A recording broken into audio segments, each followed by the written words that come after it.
Hello everyone and welcome back to Investigative Selfism.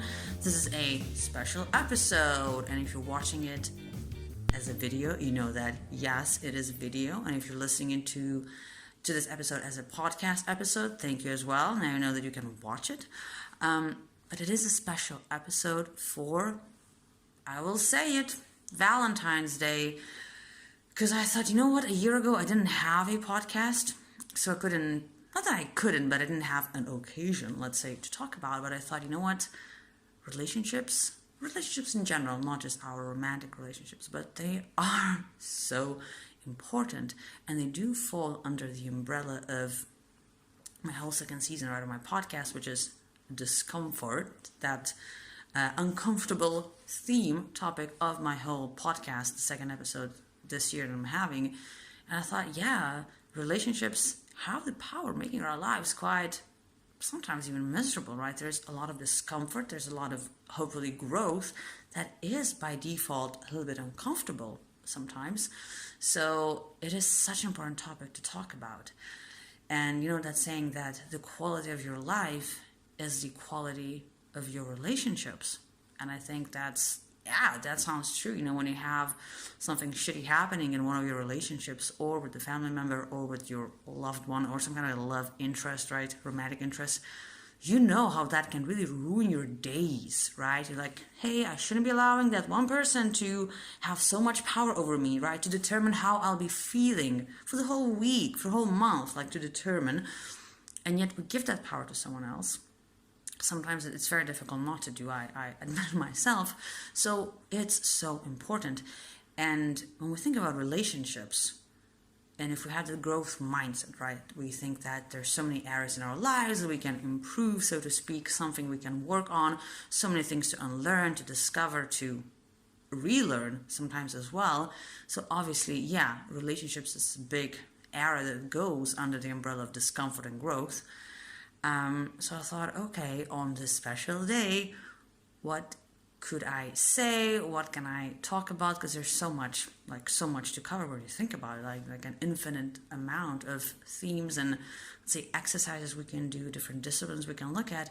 So what I wanted to do is to go over a couple of things that I've talked about already in my previous episodes, and the themes, the topics that I have covered as much as I could in my articles, where I would suggest, recommend some therapist, like an author, right, someone who's a real expert in their area, and that I think they can create a lot of value in your life. So I thought, okay, let me do a quick summary so that I hope it serves as a reminder when I think about my relationships. How can I improve my relationships? And it seems like such a vague, a broad question, and it is. So how to even deconstruct that? What does it mean? What does it mean for me to have a good relationship? What does it mean to me to have a bad relationship? How would I even imagine a relationship that's actually good and fulfilling and satisfying, and I'm getting something out of it, but not in some, shitty kind of transactional way, but I'm learning as a person, there's intimacy, or, whatever we're sharing. So how to even deconstruct that, and what areas to look into, areas of where we can improve, or we can, at least areas that we can become aware of, right?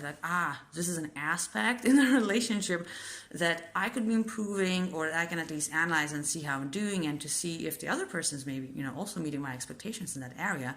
So I thought, okay, let's do a quick revision, and all the things I'll be mentioning today, not that many of them really, all of them, almost all of them, you can find already on my website, investigativeselfism.com, in my podcast episodes, and in those, as I said, suggestions, in the articles that I publish, and I say, hey, this is a cool interview, hey, this is a wonderful therapist, hey, if you're interested in this topic, you might want to check this out.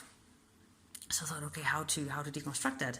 So I think, several things, yes, and one of the things I've been talking about quite a lot is how to, first of all, listen better, how to be a deep listener, right? How to make the other person actually feel seen, heard, listened to. And it's not about, I'll give you this piece of advice, but it's more about just letting the other person first of all, speak. Yeah, sometimes we don't even do that successfully. So how to be a deep listener, and how to, something very similar, how to then respond with empathy, right? Because how we respond, we show then how we listen with our responses, right? If my responses are always saying, yeah, that happened to me as well, oh yeah, that reminds me of this thing. Or if I say, oh, it's actually not a big deal, it happens to many people, and what happened to you is actually really not a big deal, all right? All these things, when we don't respond with empathy, so actual like obstacles to us responding with empathy. And they're also very clear tips, kind of how we listen deeply. So it's not just, what I think, but we have various disciplines telling us, or behavioral research, like when people feel seen, when people feel heard, like then how do we create that environment for the other person. Once again, doesn't have to be our romantic partner, right? But how do we create that environment where someone feels like they can open up, or they can say something, and that it won't be, as a minimum, like a very low bar, disregarded. And I don't think anyone wants that. So deep listening, responding with empathy, obviously how also we respond instead of react. I have a podcast episode on that as well. Instead of going to our like defensiveness, how do we create that space for a response that creates more of a dialogue than just defensiveness? Because that can be really bad. Another thing I've talked about, and I've recommended you, like there's some resources I have, boundaries, right? How do we express our needs, our preferences, our deal breakers, and how do we say, you know what, this is okay with me, this is not okay.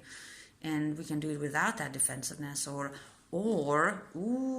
without explaining ourselves, right? Because sometimes we're gonna just, I cannot do this, I don't wanna, because this and this. Like, no, you have your right to have your preferences, you have your right to want and not want certain things without you explaining why it is. So boundaries, that's a big deal, because if we don't set them, statistically, it's very likely we'll have lots of grudges. We'll say, okay, I'll do this for you. And then when we're doing it, what is the energy we're bringing to the thing? If I'm saying like, shit, I said I'd do this, now I have to do this. Like, what is this anger? Like, what is this? What are these emotions that the other person was not asking for, right? So boundaries, very, very important. And then, oh my goodness, we have so many things, right? And these are really, profound aspects of our lives, like our traumas, like how our brain even got wired when we were, young, in certain experiences that we had. If, let's say, we grew up in abusive households, and then we maybe learn how to people please, and we always have this like, I have to avoid conflict, for example, right? So this is such a basic, like very simple example, but our traumas, how they affect how we also, form our relationships in our adult lives. So I have already articles on that with interviews with experts. I am not a trauma expert, and it's such a sensitive topic that I'd rather really just point you to say, hey, look, these are amazing people. They have a lot to say. Like, I think they really create value in your life. Once again, check them out. So trauma, how we also have our limiting beliefs, right? Maybe have some shitty limiting beliefs about relationships. And where those beliefs might be coming from is sometimes from our previous relationships. Yes, how we see ourselves, and how we keep on seeing ourselves even when that view doesn't serve us anymore. So maybe there's some limiting beliefs we have about ourselves, or about how relationships are, or what we deserve, so to speak, what we don't deserve. And then if I think I don't deserve it, why would I think that someone would give it to me, in a certain relationship? So there's so many things to uncover, so many things we can change, obviously, but the first step is that awareness. Like, where can we move without that, if we don't even know what there is to uncover, to work with, to hold with compassion, really, all these things, all these sides, all these beliefs, ideas, and even neurological kind of like wirings that we have. So obviously awareness is the first step with so many things in life. And then, you have various things like, what is codependency, right? Is your people pleasing just kind of like I just difficult for me to say no? Or also maybe you're looking for a partner like a narcissist. There's someone that could be described as a narcissist that has narcissistic tendencies. They're described in psychology, right? Like, ooh, what kind of people, if I'm like this, what kind of people am I more likely to attract, and how come it works? So I have also Terry Cole is a really cool therapist I like a lot, and in those relationship resources that I have, at least a couple of interviews or podcast episodes I have of her work. So emotional manipulation, things like that. So like not only how to notice things in ourselves, but how we, what are qualities in other people that we maybe should be kind of careful, when we're dealing with them, or at least for us to notice and say, I think this is what's happening. So like there's really so much of that, right? Ooh, once again, in that realm of relationships. So that was a long list. I understand, and I hope it wasn't overwhelming. I hope it was more, in a weird way, inspiring, and something that fueled your curiosity than saying, oh my goodness, what a list of things. Now I have to sort of analyze and see, hey, do I have this? What about that? And because obviously they're, as human beings, like you can, I believe you can never know yourself completely, right? It's such a, like you are always a bit of a mystery to yourself, and then have conscious or have unconscious things that, some things that trigger us, and it's like, why was I so triggered by this one small thing? There's something else, right? There's really weird moments that happen, and that's all in relationships, because we are, in the end, right, we are relational. When I think about myself, right, there is no, like, well, I guess we talk about, consciousness, and, if we don't identify with ourselves, that's like a different kind of realm of where we can go, like a different direction, which I think is very interesting.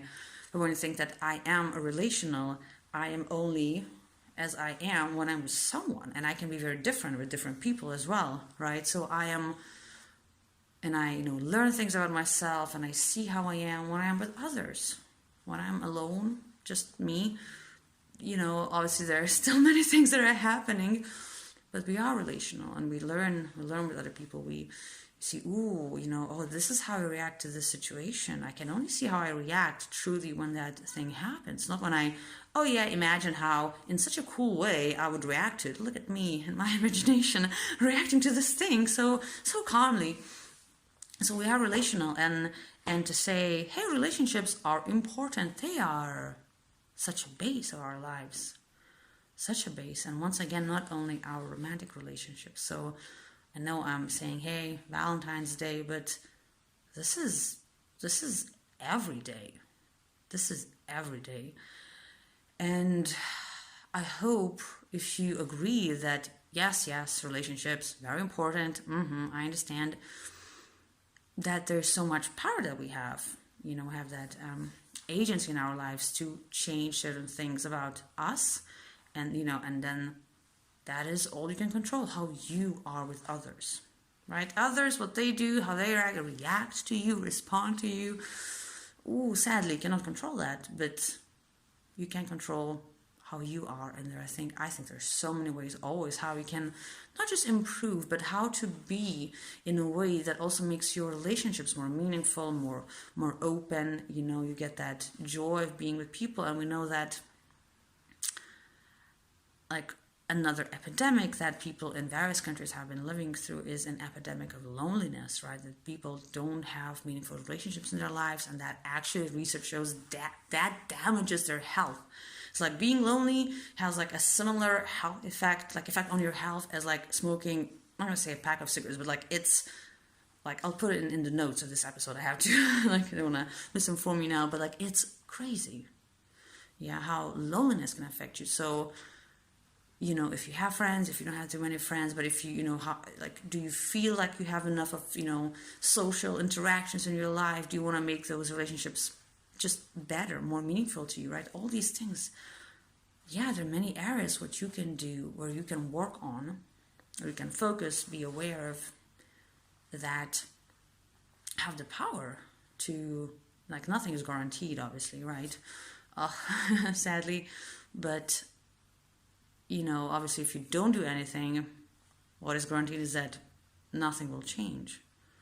But if you do spend a little bit of that time on yourself, Once again, learning and learning things, I think it's, man, that's the quality of your life. That a lot depends on that. So I encourage you to be, and myself, oh my goodness, yes. But I encourage you to be curious, not to have this fixed mindset like, well, that's how I am. That's just how I am. I cannot change. Like, no, that's called having a fixed mindset. We have that growth mindset saying, oh, of course there are things. Of course there's so many things. But I think I know everything. Or that with any new information that I get, like, it will not affect me in any way. That's insane. That's weird. Like, that would be very weird to think. So I hope you don't think that. I hope you're curious about yourself. I hope you want to improve your relationships. And I hope that you use the resources that I've shared with you, really, in my podcast episodes and on my website. I know, once again, a lot of discomfort comes in that process of learning and unlearning. And I think it's so important. I think it's worth it. On Valentine's Day or on any other day, give yourself that gift of saying, you know what, there is that next level for me. Of course, I can have even better relationships, even if the ones I have are actually really good already, right? Like, oh, there's so many wonderful skills that is never too late to learn, right? To gain or to improve. So I hope you do that. I hope you see the value in it. I hope you see also not only that, okay, it's valuable, like, where do I begin? What do I even look at? What are those areas? Because there's so many. So please, please, please, don't be afraid of that discomfort. Move through it. It's worth it. We're all kind of in it, all that uncomfortable growth and changes, of course. Man, uncomfortable conversations, weird discoveries about ourselves, the universe of things. So use them, see how they change you, see what you discover about yourself, and really do hope that it improves your life, that makes your life more meaningful, because that's when I want to, film these videos and have these podcast episodes and share these resources with you, because they do have that power, that life-changing power. So, happy Valentine's Day. Happy any day you're watching or listening to this video. And, take care of yourselves, take care of your relationships. And once again, let's not be afraid of that discomfort that can come with that. So thank you so much, and I'll see you later.